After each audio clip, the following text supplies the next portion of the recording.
Chandrika online classes में आप सभी का स्वागत है। बताइए आप लोग कैसे हैं।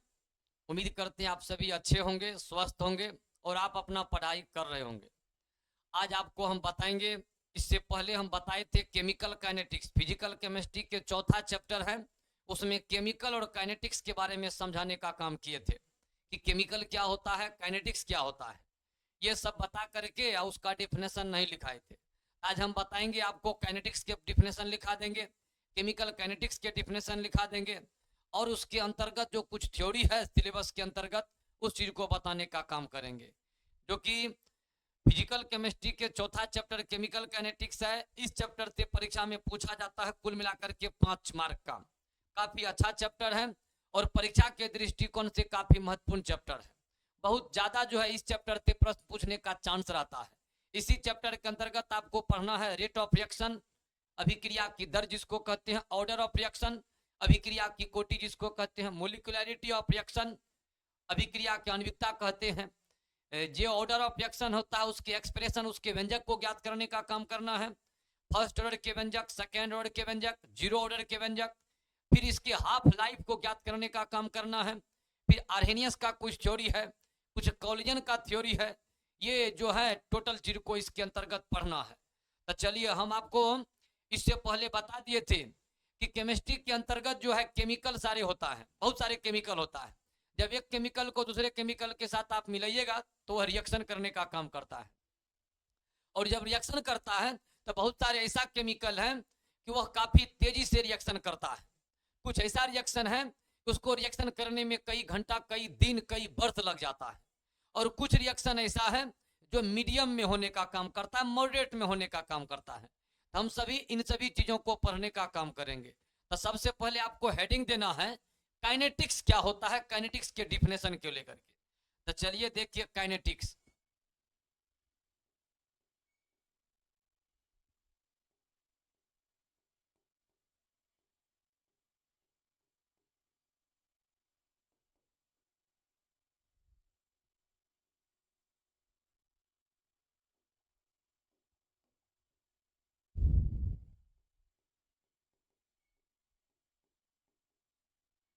काइनेटिक्स शब्द की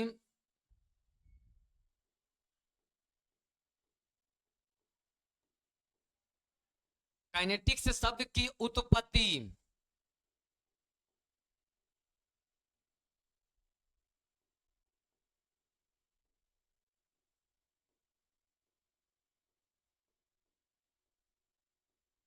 ग्रीक भाषा के, काइनेटिक्स शब्द की उत्पत्ति ग्रीक भाषा के काइनेसिस शब्द से,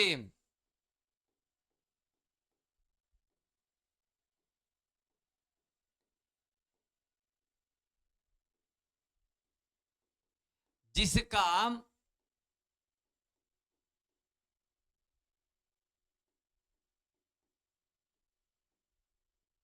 जिसका शाब्दिक अर्थ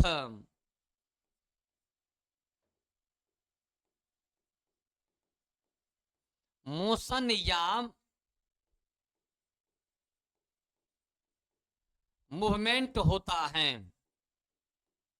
अब देखिए, केमिकल काइनेटिक्स चैप्टर के अंतर्गत पहले आपको काइनेटिक्स के बारे में दिया हुआ है कि काइनेटिक्स होता क्या है।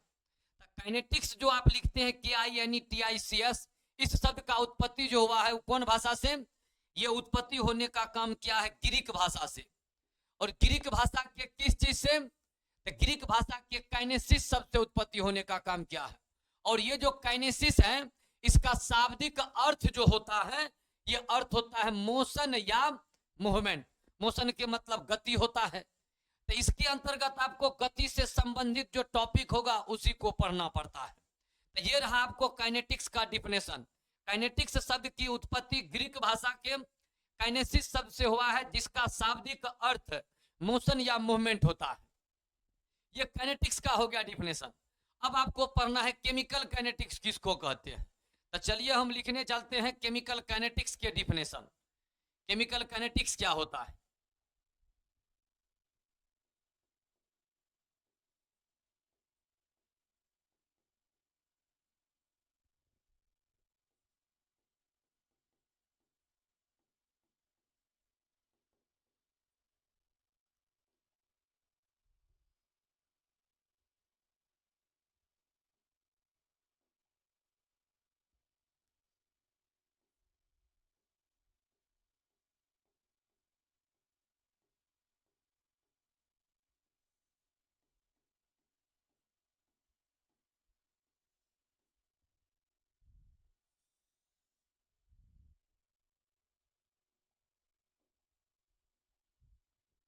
ये हो गया केमिकल काइनेटिक्स।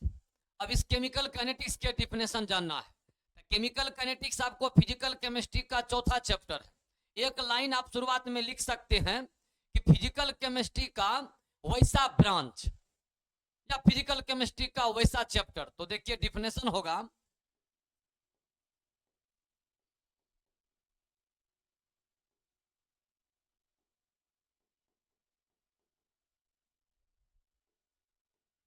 फिजिकल केमिस्ट्री का वैसा ब्रांच, फिजिकल केमिस्ट्री का वैसा ब्रांच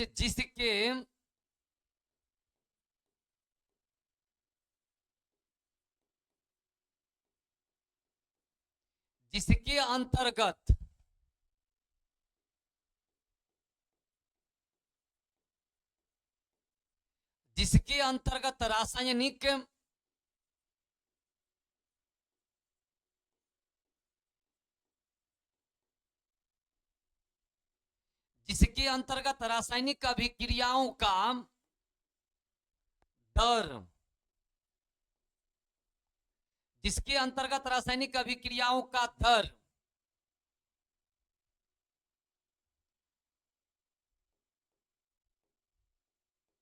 उन्हें प्रभावित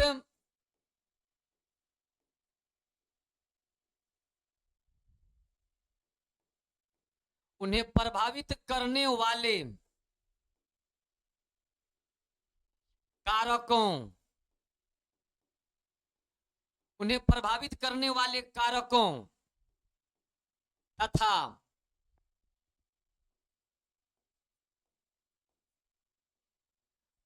इनकी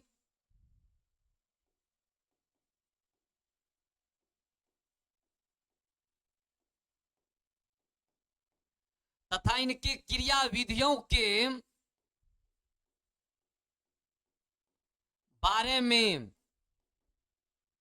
तथा इनकी क्रिया विधियों के बारे में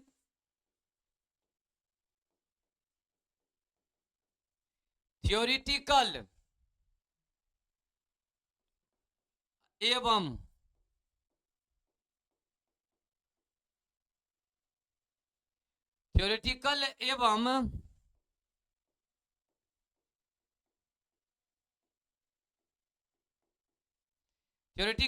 एक्सपेरिमेंटल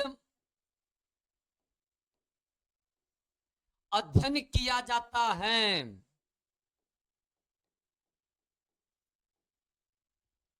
उसे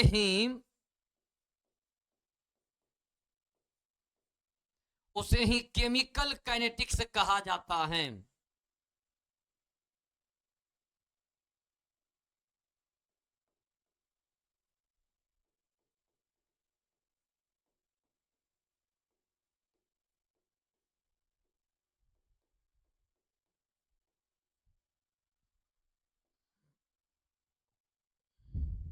अब देखिए इसमें डिफिनेशन क्या कहता है कि फिजिकल केमिस्ट्री का वैसा ब्रांच, ब्रांच के मतलब होता है शाखा।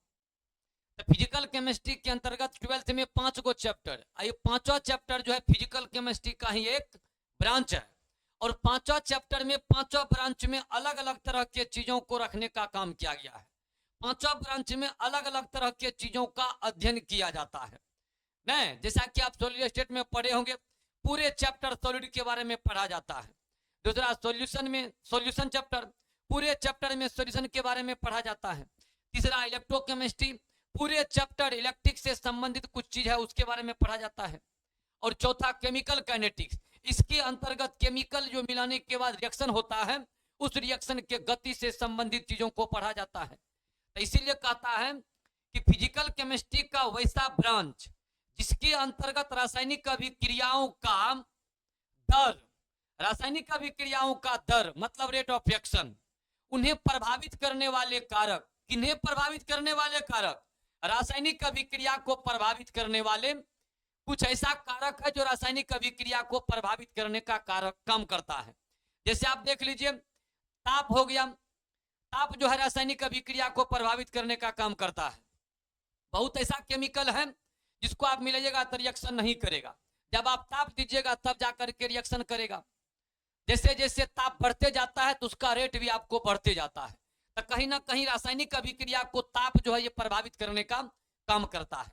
सांद्रण को आप ले लीजिए, सांद्रण भी रेट ऑफ रिएक्शन को, अभिक्रिया की दर को प्रभावित करने का काम करता है। और भी कुछ टॉपिक बिंदु है जो रासायनिक अभिक्रिया को प्रभावित करने का काम करता है।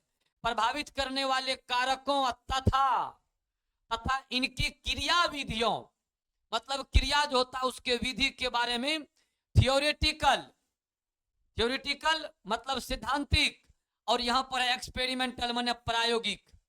ये दोनों मतलब कि इस चैप्टर के अंतर्गत जो भी चीज दिया हुआ है, एक्सपेरिमेंट और थ्योरी दोनों के आधार पर पूरे चैप्टर को दिया गया है। तो जो एक्सपेरिमेंटली प्राप्त हुआ है और एक्सपेरिमेंटली प्राप्त होने के बाद जो थ्योरी देने का काम किया गया है, ये पूरे चैप्टर के अंतर्गत उसी चीज के बारे में आपको पढ़ना है। तो आप इसका डिफिनेशन को समझ लीजिए। फिजिकल केमिस्ट्री का वैसा ब्रांच जिसके अंतर्गत रासायनिक अभिक्रियाओं का दर, उन्हें प्रभावित करने वाले कारकों तथा इनकी क्रिया विधियों के बारे में थियोरेटिकल एवं एक्सपेरिमेंटल अध्ययन किया जाता है, उसे ही केमिकल काइनेटिक्स कहा जाता है।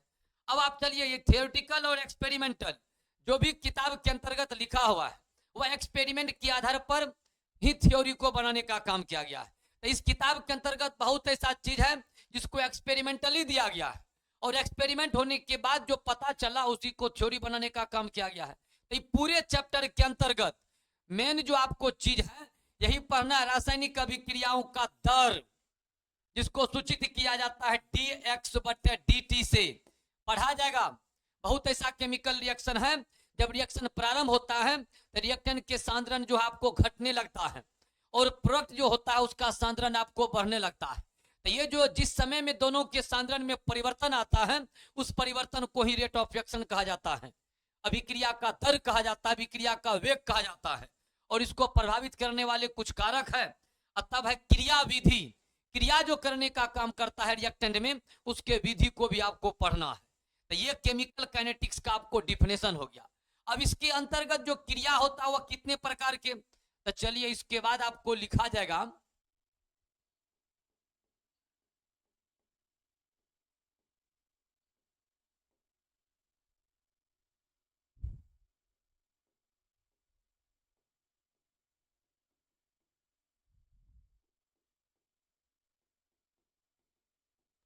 Types of chemical reaction, Hindi इसका हो जाएगा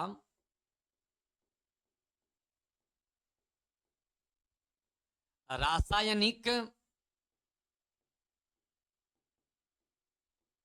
अभिक्रिया का प्रकार। अब देखिए यहां पर रासायनिक अभिक्रिया के प्रकार क्या होता है। बहुत ऐसा रासायनिक अभिक्रिया है जब आप उसमें केमिकल को मिलाइएगा तो काफी तेजी से रिएक्शन होने का काम करता है, लेकिन बहुत ऐसा केमिकल रिएक्शन है जो आपको रिएक्शन जो होता है वह तेजी से नहीं करके काफी धीरे से करता है। और कुछ ऐसा केमिकल रिएक्शन है न ही तेजी से होता है और न ही धीरे से, वह बीच से होता है। तो कुल मिलाकर के कहा जाएगा रिएक्शन जो होने का काम करता है तो वह 3 तरह का होता है। तो सबसे पहला इसमें आपको हो जाएगा,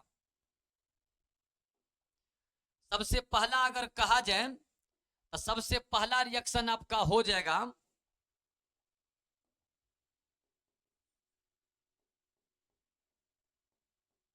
fast chemical reaction. Fast chemical reaction, fast मतलब आप जान रहे होंगे तीव्र रासायनिक अभिक्रिया। आप समझिए इसमें तीव्र, तीव्र माने तेज, मतलब बहुत ऐसा केमिकल रिएक्शन है कि जब आप एक केमिकल को दूसरा के साथ मिलाइएगा तो सेकेंड से भी कम समय लगता है और तुरंत कंप्लीट हो जाता है। तो ये हो गया आपको तीव्र रासायनिक अभिक्रिया। दूसरा है slow chemical reaction. Slow, slow के मतलब आपको हो जाएगा मंद, मंद गति से होगा, तीव्र गति से। तो मंद रासायनिक अभिक्रिया,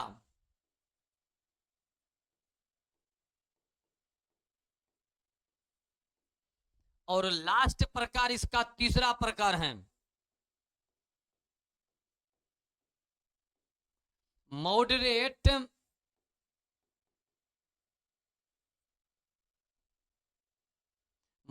केमिकल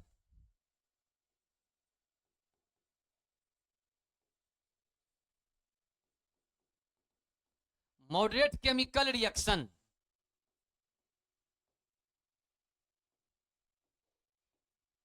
मध्यम दर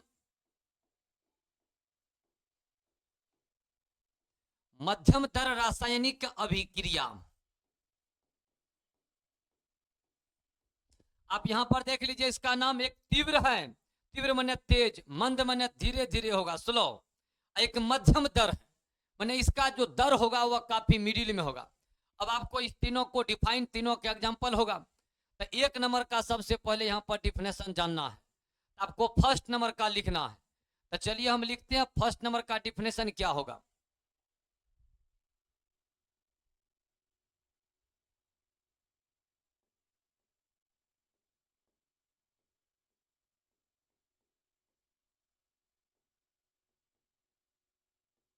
फास्ट केमिकल रिएक्शन कहता है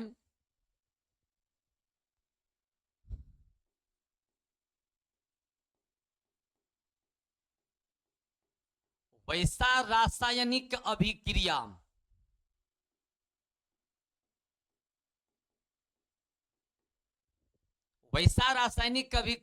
जो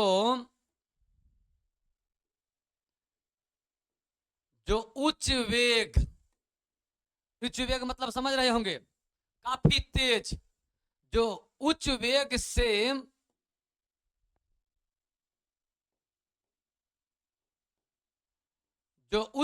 से संपन्न होता है।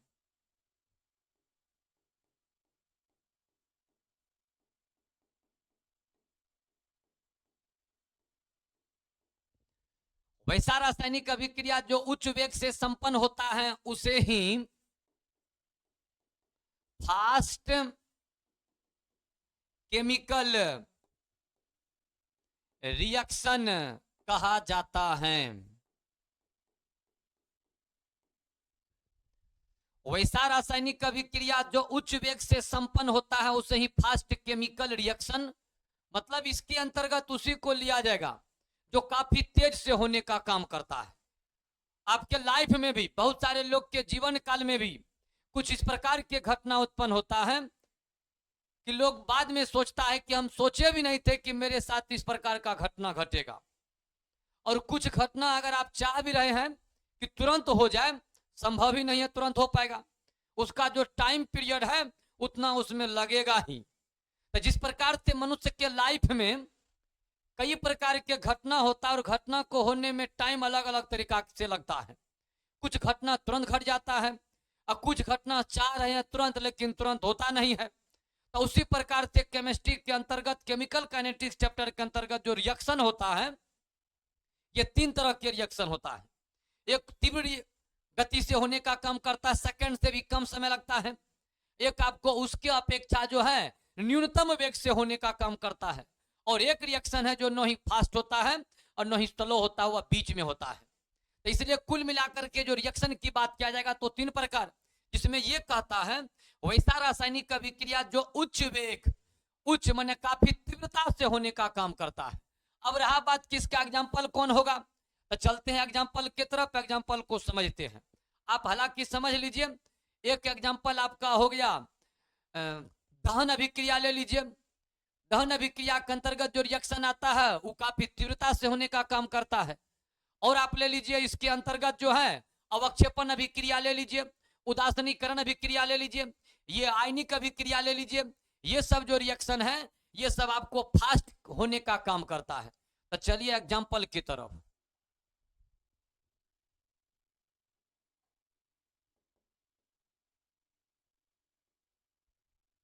मीथेन गैस को आप ले लीजिए। मीथेन जो गैस है एक प्रकार के ये ईंधन का काम करता है। मीथेन एक प्रकार के ज्वलनशील पदार्थ है। ये क्या होता है कि ऑक्सीजन की उपस्थिति में ये जलने लगता है। ऑक्सीजन की उपस्थिति में ये जल करके बना लेता है CO2 plus, CO2 plus H2O बनाने का काम करता है। आप इसको बैलेंस कीजिएगा, इसको थोड़ा छोटा करके लिखते हैं। ये दोनों रिएक्शन करेगा तो carbon dioxide gas plus H2O। आप बैलेंस कीजिए इसमें, तो बैलेंस जब कीजिएगा तो देख लीजिए हाइड्रोजन 4 को है, इसमें 2 से गुना कर दीजिए। हाइड्रोजन 4 ऑक्सीजन हो जाता है, इसमें 2 2 4, तो इसमें 2 से गुना कर दीजिए, बैलेंस हो गया। ये जो रिएक्शन है आप इसको लिख सकते हैं कंबसन रिएक्शन। कंबसन रिएक्शन के हिंदी हो जाता है दहन अभिक्रिया। दहन अभिक्रिया आप समझिए बातों को। दहन अभिक्रिया क्या होता है? दहन मतलब होता है जलना। आप जैसे देखिए गांव घर में अगर खाना बनाते हैं तो खाना बनाने में चूल्हा पर खाना बनाते हैं। चूल्हा पर जब खाना बनाते हैं तो देखिएगा गोईठा सब गांव में होता है, उसी को कुछ जगह उपला भी कहा जाता है। तो गोईठा को क्या करते हैं आप, वो चूल्हा में डालते हैं और डालने के बाद जो आग लगाते हैं तो वह जलने लगता है, तो हवा की उपस्थिति में जलता है, हवा की उपस्थिति में जलता है। तो वही गोईठा का जलना एक प्रकार के दहन अभिक्रिया हो गया। या आप डिबिया सब जो गाँव घर में एक समय में बचपन में लोग पढ़ता था तो डिबिया बनाता था, कोई बोतल में किरोसिन का तेल, मिट्टी का तेल डाल करके, जिसको मटिया का तेल गाँव घर में बोलते हैं, डाल करके उसमें एक जो था बाती हम लोग देते थे और उसके बाद जलाते थे, तो वह भी एक प्रकार से आपको हवा की उपस्थिति में जलता है, तो वह भी आपका एक प्रकार के दहन अभिक्रिया हो गया। तो उसी प्रकार से मीथेन जो है ये ऑक्सीजन के उपस्थिति में जल करके CO2 और जल बनाने का काम करता है। तो ये हो गया आपको दहन अभिक्रिया। इसके बाद आप देख लीजिए ये जो अभिक्रिया ये काफी तीव्रता से होने का काम करता है। दूसरा आप ले लीजिए, इसी में देखिए दूसरा आपका हो जाएगा इसमें NaOH प्लस HCl। अब देखिए ये बेस है, ये एसिड है, ये दोनों जब रिएक्शन करने का काम करेगा तो इसमें देखिए यही जो Na है ये रिएक्शन कर लेगा इस Cl के साथ, बना लेगा NaCl, और ये दोनों आपस में क्या करेगा, रिएक्शन करके जल बना लेगा। तो यहां पर आपको बन जाएगा NaCl प्लस H2O। ये जो अभिक्रिया है इसको आप कह सकते हैं, ये अभिक्रिया आपका हो गया उदासीनीकरण अभिक्रिया। आप यहां लिख सकते हैं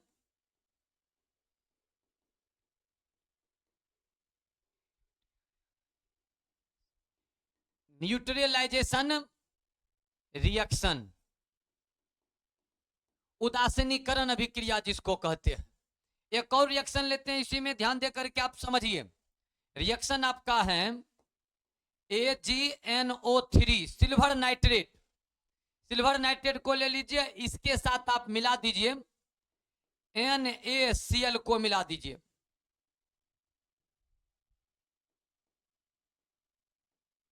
NaCl को, तब देखिए यहां पर रिएक्शन किस प्रकार से होने का काम करेगा। रिएक्शन जो आपको होगा इसमें है जो Ag है सिल्वर, ये Cl के साथ रिएक्शन करके अवक्षेप बना लेगा। तो यहां पर बना लेगा AgCl plus NaNO3 sodium nitrate. इसको कहा जाता है, इस अभिक्रिया को अवक्षेपण अभिक्रिया आप कह सकते हैं, प्रिसिपिटेशन रिएक्शन इसको कहा जाता है। तो हो जाएगा प्रिसिपिटेशन रिएक्शन। ये जो रिएक्शन आपको लिखे हैं ये टोटल रिएक्शन आपको क्या होता है, काफी तीव्र गति से होने का काम करता है, उच्च गति से होने का काम करता है। आप एक पदार्थ को दूसरे के साथ मिलाइए, काफी तुरंत जो है रिएक्शन करके ये प्रोडक्ट का निर्माण कर देता है। तो ये आपका हो गया फास्ट केमिकल रिएक्शन, जो काफी तेजी से होने का काम करता है। आप बैलेंस कीजिएगा तो है इसमें देखिए H2 गो है, इधर H2 गो है, ऑक्सीजन एगो, ऑक्सीजन एगो, बैलेंस ही है। इसमें लीजिए ऑक्सीजन 3 गो, तो ऑक्सीजन 3 गो, बैलेंस ही आपका है। तो ये हो गया टोटल केमिकल रिएक्शन, जो आपको उच्च वेग से होने का काम, हाई वेलोसिटी से होने का काम, काफी तीव्रता से होने का काम करता है। अब आपको चलते हैं दूसरा केमिकल रिएक्शन के तरफ। तो दूसरा जो प्रकार आपका है वह है स्लो केमिकल रिएक्शन। तो फिर स्लो केमिकल देखिए, नाम से ही सबका क्वालिटी का पता चल रहा है। फास्ट, बहुत सारे काम होता है, लोग कहता बड़ा फास्ट कर दिया है। स्लो, अब समझ रहे हैं इसकी अपेक्षा क्या उसमें काम होगा, उसमें काफी धीरे से काम होने का काम करेगा। तो चलिए नेक्स्ट में चलते हैं।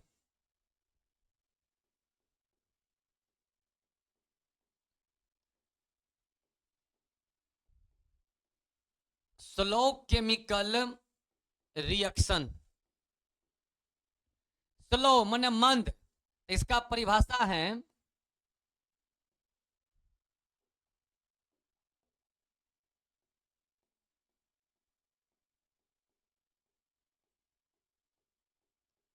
वैसा रासायनिक अभिक्रिया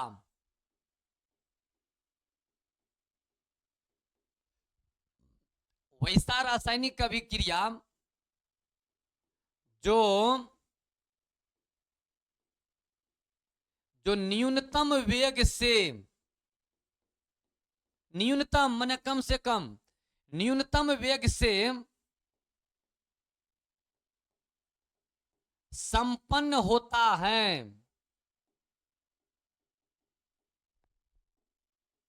उसे ही स्लो, उसे ही स्लो केमिकल रिएक्शन कहा जाता है। बात समझ में आ गया होगा।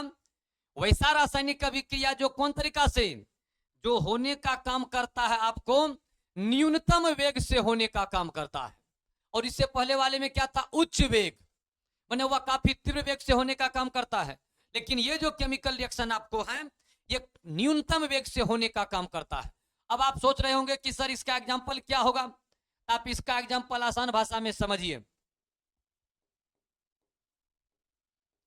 लोहे में जंग लगना सबसे शानदार एग्जाम्पल इसका।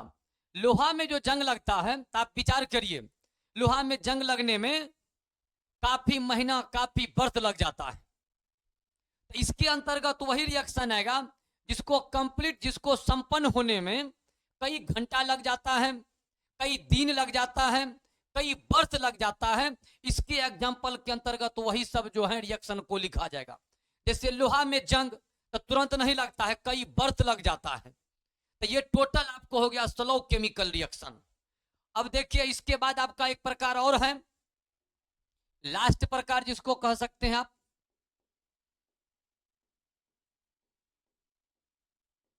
मॉडरेट केमिकल,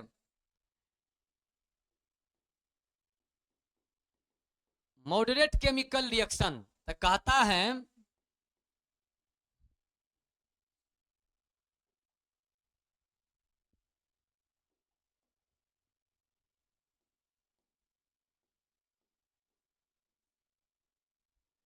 वैसा रासायनिक अभिक्रिया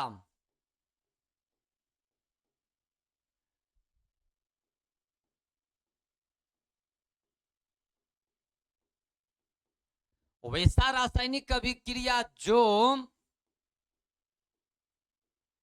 न तो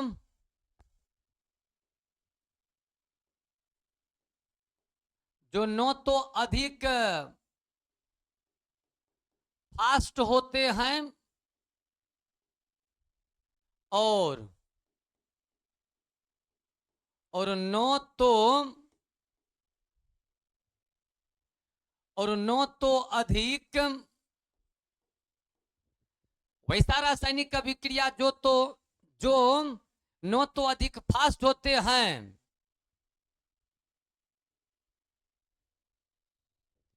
वैसा रासायनिक अभिक्रिया जो न तो अधिक फास्ट होते हैं और न तो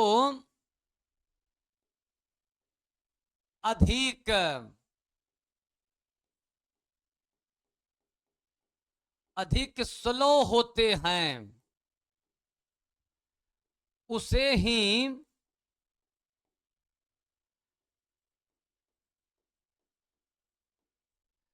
ही मॉडरेट केमिकल रिएक्शन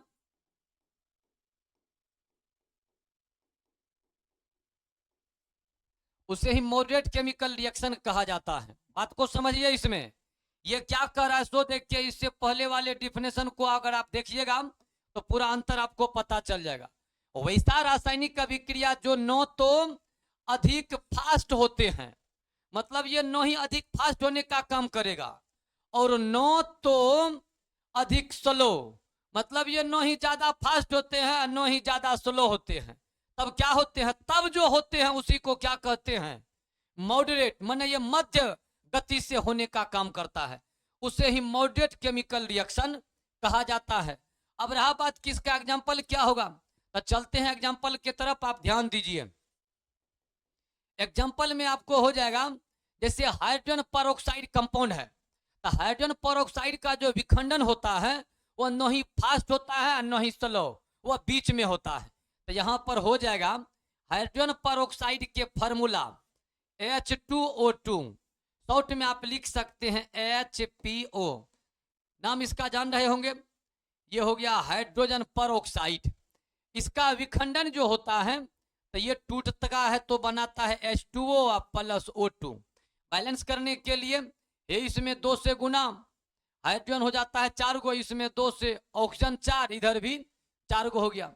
तो ये जो केमिकल रिएक्शन है ये आपको न ही फास्ट होगा न ही स्लो। और एक हम एग्जांपल ले लेते हैं इसी के अंतर्गत, चीनी का आप फॉर्मूला जानते होंगे, C12H22O11। चीनी का जब हाइड्रोलाइसिस किया जाता है तो चीनी जो है ग्लूकोज और फ्रुक्टोज में कन्वर्ट हो जाता है चीनी। तो ये जो हाइड्रोलाइसिस आपका है ये न ही फास्ट होने का काम करेगा और न ही स्लो होने का काम करेगा। तब आखिर होगा कैसे, तो ये होता है मॉडरेट वेलोसिटी से होने का काम करता है, ये मीडियम दर से होने का काम करता है। तो चलिए हम दूसरा रिएक्शन लेते हैं। दूसरा रिएक्शन हो जाएगा आपका जो है दूसरा चीनी के फार्मूला C12H22O11। इसका हाइड्रोलाइसिस, तो हाइड्रोलाइसिस में आपको क्या है कि जो है वाटर इसमें जुड़ने का काम करता है, वाटर के साथ इसको मिलाने का काम किया जाता है।